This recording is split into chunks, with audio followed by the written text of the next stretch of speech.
Pope Leo XIV is making bold moves that are already shaking the foundation of the Catholic Church. From the very beginning of his leadership, he has shown he's not interested in slow or symbolic change. Instead, he has launched 7 major reforms each, one addressing long-standing concerns and each one moving the Church toward a new direction. These changes aren't just small adjustments. They're big steps that could affect millions of believers and reshape how the Church works in today's world. Whether you're religious or not, these reforms could impact how the Catholic Church relates to culture, technology, politics, and people across the globe. Let's look at each of these 7 reforms in detail. The first reform is about priestly celibacy. Pope Leo XIV reaffirmed that priests should remain celibate, but with an important clarification. He explained that celibacy is a discipline, not a dogma. This means it is a rule the Church has followed for many years, but it is not an unchangeable belief that can never be reviewed. By saying this, he left the door open to future conversations. In a major meeting at St. Peter's Basilica, with more than 400 bishops and cardinals, the Pope encouraged open dialogue. He asked church leaders to hold safe, respectful forums where priests and even lay people, the regular members of the Church, can share their views and experiences. This approach is significant. It respects the Church's tradition, but it also shows that future reform is possible. Rather than shut down the conversation, Pope Leo XIV has welcomed honest reflection. He understands that change doesn't have to mean breaking away from faith. It can mean growing within it. Now let's move to the second major reform, his powerful zero-tolerance stance on abuse. For many years, the Church has struggled with scandals involving not only sexual abuse, but also emotional, spiritual, and psychological harm. Pope Leo XIV took a strong stand. He made it clear that abuse in any form will no longer be tolerated, said that silence, delay, and cover-ups are over. Dioceses, the local church districts, are now required to have clear, transparent procedures in place. Any diocese that fails to protect people will risk direct action from the Vatican. In a major step forward, he has ordered every diocese to set up independent safeguarding offices. These offices will not be run by priests or bishops. Instead, they will be led by qualified lay professionals who have the training to handle abuse cases properly. Their job will be to investigate claims fairly and without interference.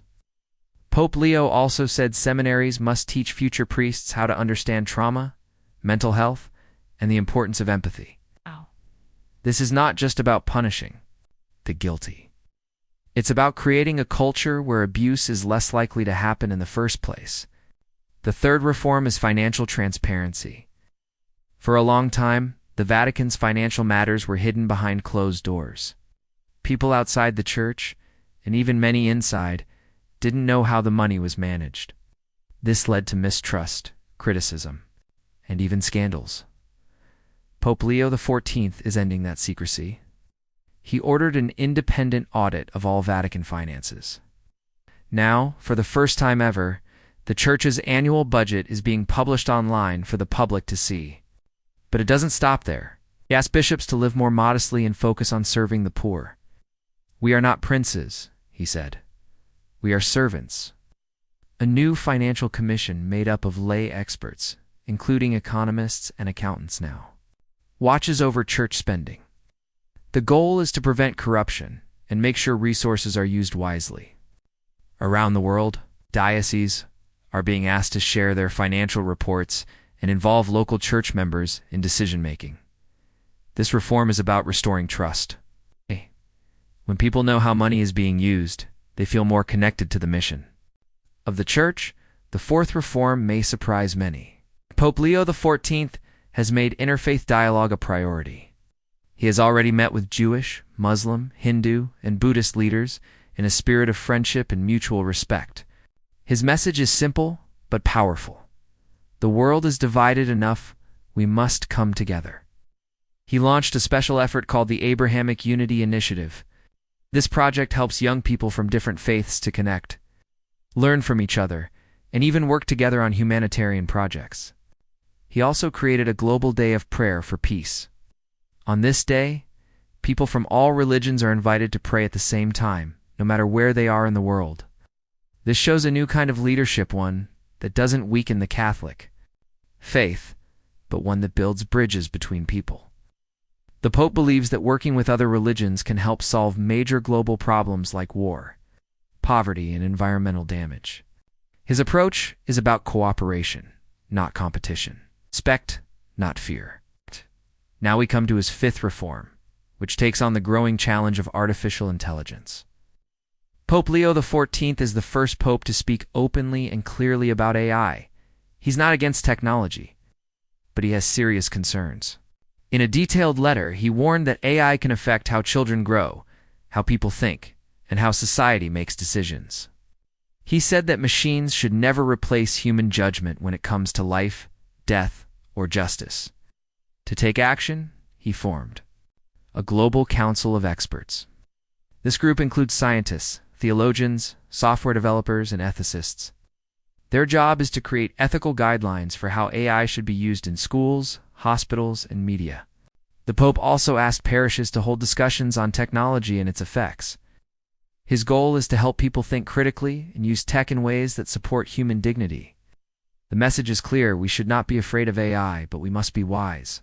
In how we use it, technology should serve people, not the other way around. The sixth reform is deeply personal and focuses on the life of priests. In a heartfelt speech to seminarians in Rome, Pope Leo XIV said that priests should not try to appear perfect or distant. Instead, he encouraged them to be open about their feelings and struggles. He said that joy, humor, and emotional honesty are part of a healthy spiritual life. This is a major shift in tone. For years, many priests felt pressure to be flawless role models. But the Pope is saying it's okay to be human. He wants seminaries to offer better emotional and spiritual support. He asked bishops to host listening sessions where priests can talk about their challenges safely and without fear. This creates a healthier church environment. A priest who feels supported is more able to support others. By bringing joy and humanity back into priesthood, Pope Leo XIV is building a more compassionate church. This is a church where leaders walk with people, not above them. And finally, we come to the most ambitious reform of all, continuing and expanding the legacy of Pope Francis. Pope Leo XIV made it clear that he wants to build on the work of his predecessor. This includes strengthening synodality, which means shared leadership fighting for environmental justice, and giving lay people a bigger voice in church decisions. But Pope Leo XIV is also taking it a step further. Behind the scenes, the Vatican is preparing for what could become the Third Vatican Council. The last one, Vatican II, happened in the 1960s and led to major changes in the Church. If this new council happens, it could redefine how the Church works in the 21st century. The council could address modern issues like family roles, gender, science, ethics, migration, and the climate crisis. It could bring new energy to church teaching, worship, and governance.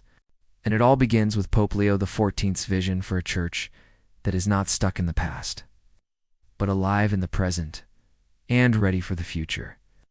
These 7 reforms, taken together, form a bold and thoughtful new vision for the Catholic Church.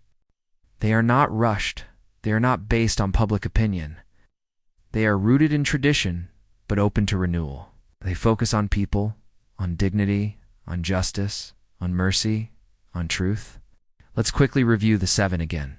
Priestly celibacy reaffirmed as a discipline, not a dogma, leaving room for future dialogue. Zero tolerance for abuse, clear policies, independent oversight, and a focus on healing. Financial transparency, public budgets, lay oversight, and modest leadership. Interfaith dialogue, respectful cooperation, and prayer across religions. Ethics of AI guidance, education, and protection of human dignity. Joy and humanity in priesthood, emotional support, honesty, and compassion. Expansion of Pope Francis reforms with plans for a historic new Vatican Council. These changes are not just for church insiders. They affect anyone who looks to the church for guidance, for hope, or even for answers. Whether you're a believer, a doubter, or someone simply curious about faith, these reforms are worth paying attention to. In the end, Pope Leo XIV